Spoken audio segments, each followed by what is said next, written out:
Bien chers auditeurs, c'est avec un immense plaisir que je vous retrouve en cette fin d'été pour ce rendez-vous mensuel. Et oui, le soleil qui suit perpétuellement son parcours sur l'écliptique illumine de ses rayons le 6e signe, que l'on nomme la Vierge, entre la période du 22 août et du 22 septembre. Le signe de la Vierge est de polarité yin, de mode vibratoire mutable, et son élément est de la terre. Mercure y trouve son domicile. Depuis le mois dernier, comme vous avez pu le constater, et ceci par souci de plus de clarté, je vais diviser la thématique du mois en le fractionnant en 4 vidéos.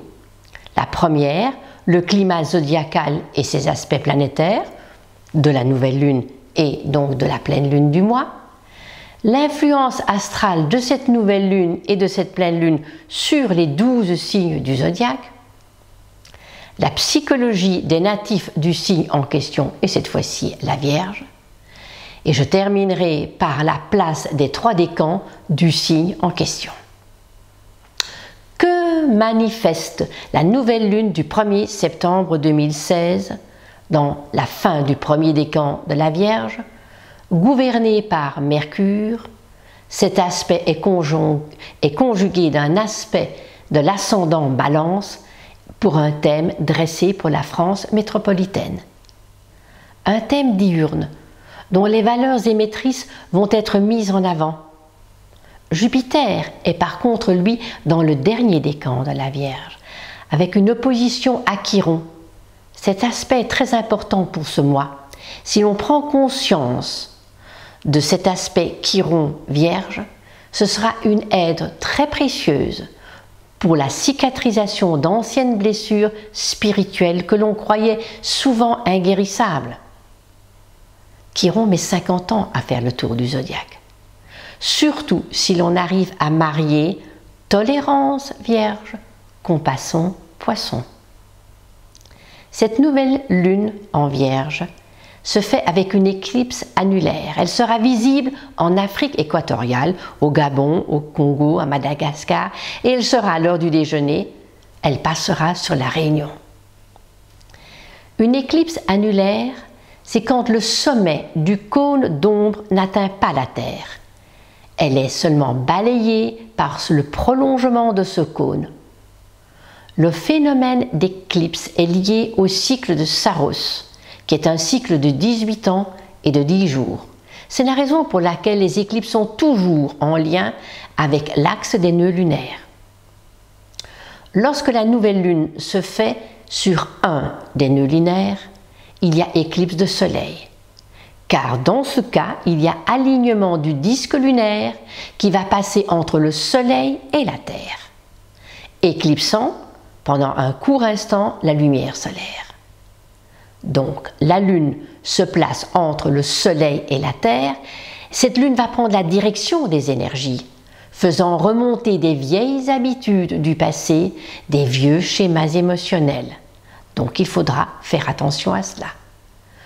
Le phénomène d'éclipse s'accompagne toujours de moments initiatiques, favorisant l'accès à de nouveaux seuils de conscience. Dans l'océan d'énergie complémentaire qu'est l'univers, 2 fois par an, un événement naît pour en éclipser un autre. Chacun, en fonction de son horoscope, va accueillir ces énergies et réagir à celles-ci d'une manière personnelle. Qu'est-ce que la lune va faire disparaître momentanément de votre vie afin que vous puissiez évoluer vers d'autres perspectives, vers d'autres évolutions? Oui, les éclipses peuvent provoquer des ruptures. Oui, elles peuvent provoquer des renoncements ou des pertes. Pourriez-vous faire un lien avec le mois de septembre 1997, lors de l'éclipse solaire dans le signe de la Vierge?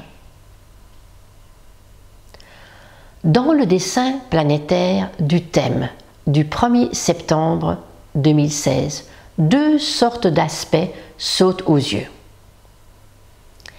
Premièrement, l'aspect de la nouvelle lune qui est conjoint au nœud nord Vierge en maison 11 et donc opposé à Neptune, nœud sud Poisson en maison 5. Cet aspect d'opposition est au double carré de cette conjonction Saturne-Mars en Sagittaire maison 2.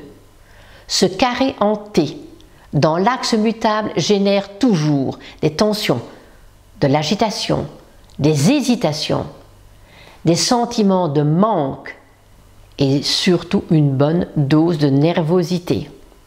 Mars a rejoint Saturne à la fin du mois d'août dernier. Mars est en conjonction avec ce Saturne et donc fait un carré à l'opposition, générant des conflits car les deux tendances planétaires se contrecarrent mutuellement. Mais, grâce à cet aspect de carré, un carré est un défi, nous pourrions saisir la possibilité de nous projeter sur un autre plan de conscience, favorisant alors la sublimation de ces tensions du départ. À quelque chose, difficulté est bonne. Appuyons-nous sur ces énergies saturniennes de réflexion. Pourquoi? Pour développer plus de maîtrise émotionnelle, ce qui permettra de ne pas retomber cycliquement dans ce fameux syndrome d'abandon qui est la cause de tant de drames de par le monde. Le signe qui est vide se trouve dans le signe du Gémeaux en maison 8, indiquant le besoin de changer notre manière de communiquer. C'est la porte de sortie. D'être plus clair dans notre manière de parler et surtout plus juste dans le vécu relationnel. Comme vous le savez, Mercure est maître des Gémeaux. Il rétrograde du 31 août au 23 septembre. La rétrogradation nous invite toujours à analyser nos attitudes de l'intérieur en essayant de trouver la racine, l'origine de nos comportements.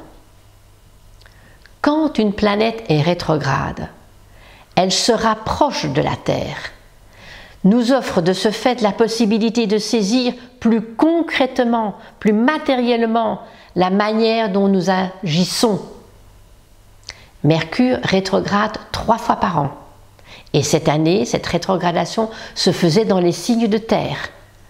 J'en ai parlé dans mes courriers précédents, surtout dans celui du mois de janvier, lorsque Mercure était rétrograde en Capricorne, et au mois d'avril, lorsque Mercure était rétrograde dans le signe du Taureau. Revoyez et faites les liens. L'autre aspect de cette carte du ciel est ce fameux trigone entre cette nouvelle lune et le signe de Pluton en Capricorne et au sextile des lunes noires Scorpion. Cet aspect-là indique une transformation profonde de notre manière d'agir, de parler, de communiquer, d'analyser, de contrôler. Avec Pluton, il y a toujours la possibilité de régénérescence. Dans ce thème de la nouvelle lune, on pourrait résumer en quelques mots: transformation de nos rigidités, une meilleure canalisation de nos énergies destructrices, des désordres belliqueux, des remontées psychiatriques, des remontées d'intolérance ou d'attitudes mortifères, qui, tout ce que je viens de citer, sont des comportements très liés aux lunes noires dans le signe du Scorpion dans ce contexte. Mais il y a aussi Uranus en Bélier, au descendant, dans cette carte du ciel, donc toujours pour monter pour la France métropolitaine. On ne pourra pas faire l'impasse de tenir compte de la spécificité de chacun dans le respect de son identité propre. Neptune va être au cœur de sa rétrogradation lors de son opposition au Soleil les 3-4 septembre prochains. À ce moment-là, notre astre solaire, coloré par la raison et l'esprit de synthèse Vierge, va rencontrer la nébuleuse Neptune afin de nous hisser, de nous amener un peu plus loin dans le cheminement spirituel ou complètement nous voiler dans les illusions de la vie. Jupiter va changer de signe. Chaque année, Jupiter change de signe. Le 10 septembre, il va rentrer dans la maison de la Balance. Pourrait-on vivre au cours de l'année plus de justice, plus d'éthique, plus d'équilibre, plus d'harmonie, une meilleure conscience dans nos rapports aux autres? La conjonction inférieure, cœur de la rétrogradation de Mercure, se fera à 21 de la Vierge le 13 septembre prochain. Si on additionne 1er septembre 2016, se manifeste encore une fois, comme le mois dernier, le nombre 19. Le nombre 19 est l'expression de soi, et cette expression de soi, le soleil, sera à l'honneur.